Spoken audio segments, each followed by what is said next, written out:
यहाँ पर आए हुए हमारे जितने भी प्रिंट मीडिया, डिजिटल मीडिया के जो भी पत्रकार बंधु हैं, सबका मैं यहाँ पे स्वागत करता हूँ। और आज का जो पत्रकार परिषद है वो हमारे आगामी महानगर पालिका का जो चुनाव होने जा रहा है उसी के परिप्रेक्ष्य में पार्टी लाइन पर डिस्कस करने के लिए कि पार्टी की आगामी कैसी योजना है, और विशेषकर आज से हम लोग चुनाव में पूरी तरह से अपने आप को झोंक देंगे, क्योंकि आज से पार्टी का फॉर्म, जो पार्टी में जो उम्मीदवार पार्टी की तरफ से लड़ना चाहते हैं उनकी उम्मीदवारी का फॉर्म बंटना शुरू होगा। पार्टी उसके साथ ही मेंबरशिप बुक भी बनेगी। पार्टी के संविधान के अनुसार जो भी उम्मीदवार बनना चाहेगा उसको पहले पार्टी का क्रियाशील मेंबर बनना पड़ेगा। क्रियाशील मेंबर का मतलब होता है कि कम से कम वो 50 लोगों को पार्टी का सदस्य बनाए तो खुद क्रियाशील मेंबर बनेगा, और जब क्रियाशील मेंबर बनेगा तभी वो एलिजिबल होगा पार्टी के टिकट के लिए। तो उसी का फॉर्म एक्सेप्ट किया जाएगा कि जो पार्टी का क्रियाशील मेंबर है।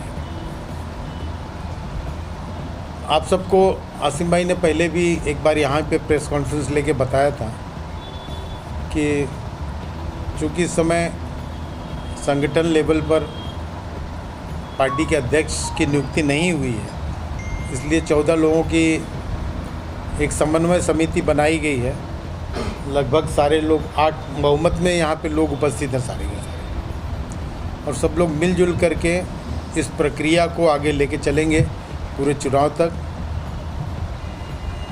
फॉर्म को डिस्ट्रीब्यूट करना, मेंबर बनाना, क्रियाशील मेंबर बनाना, फॉर्म रिसीव करना, सबकी लिस्ट बना करके पैनल वाइज वो ले करके हेड ऑफिस में के समन्वय से जो भी बात होगी टिकट की इसी कमेटी के माध्यम से होगी।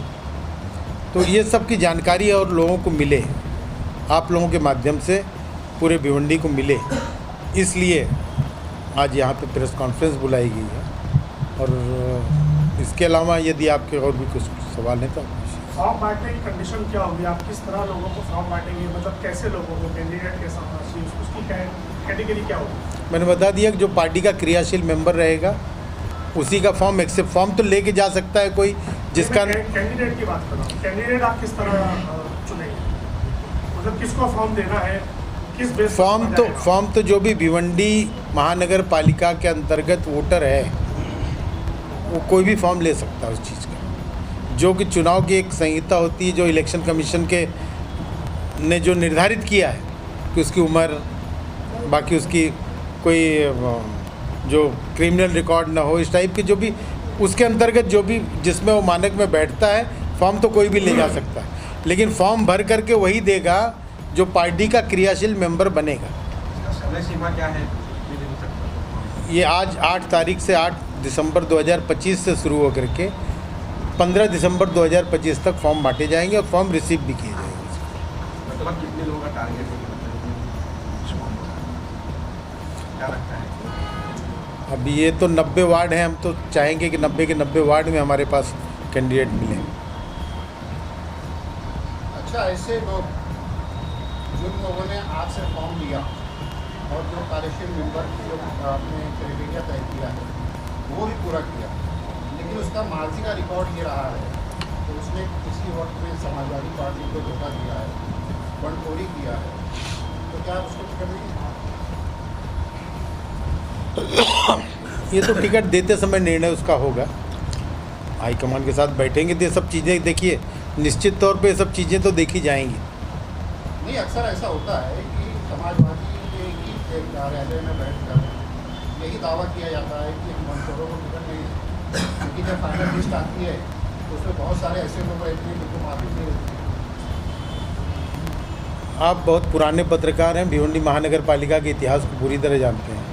कौन सी पार्टी आपने समाजवादी को किया कि समाजवादी पार्टी, कौन सी पार्टी इसमें वंचित है बता दीजिए।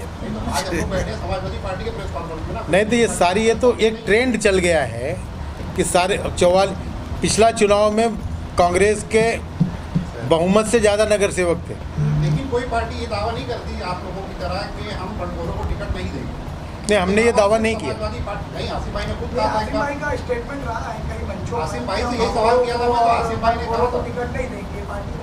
तो ये बात एक बात दावा कर देना, बाकी और जो आप पार्टी का तस्करा कर रहे हैं उसको भी मालूम है कांग्रेस के कितने लोग बंडखोरी किए, राष्ट्रवादी के कुछ लोग कहाँ गए, दूसरी पार्टियों के लोग, लेकिन कोई पार्टी का लीडर, अध्यक्ष या कोई भी रिप्रेजेंटेटिव ये दावा नहीं करता कि हम बंडखोरों को टिकट नहीं देंगे।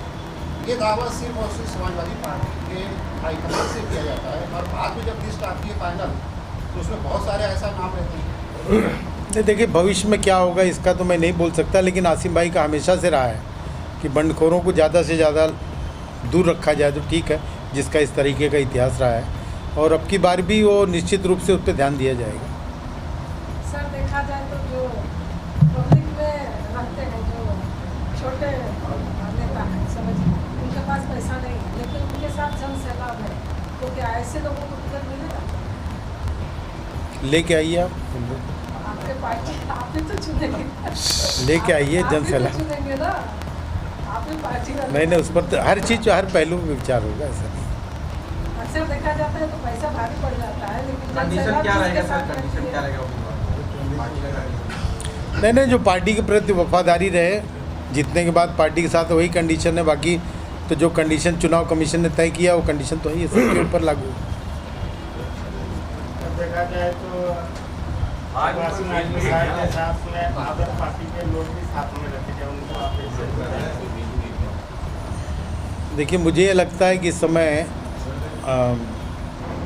अबू आसिम आज़मी साहब से प्रभावित होकर या पार्टी के आमदार रईस शेख से प्रभावित होकर बहुत से लोग जो अन्य पार्टियों के हैं वो समाजवादी पार्टी की तरफ आकर्षित हुए हैं, और वो पार्टी के टिकट से चुनाव भी लड़ना चाहते हैं। तो कोई भी राजनीतिक पार्टी उस चीज़ का स्वागत करती है, लेकिन उसके लिए जो कंडीशन है कि पार्टी की मेंबरशिप आपको लेनी पड़ेगी, पार्टी की क्रियाशील मेंबर आपको बनना पड़ेगा। लेकिन सर बहुत जगह ऐसा देखा गया है कि समाजवादी पार्टी के कई जो है कार्यकर्ता है कि एक ही वार्ड से वो इच्छुक है, यानी कि हम कह सकते हैं कि एक वार्ड में हमने देखा कि 3 पैनल तैयार हुआ है, तो ऐसे भी समाजवादी क्या करेगी कि आप जैसे देखा जाए कि वहाँ पे कार्यकर्ता तो सभी हैं, उसमें किस तरह का मतलब होता है? जीतने की संभावना देखा जाएगा उसमें सबसे पहले, पार्टी के प्रति उनकी निष्ठा और जीतने की संभावना दोनों।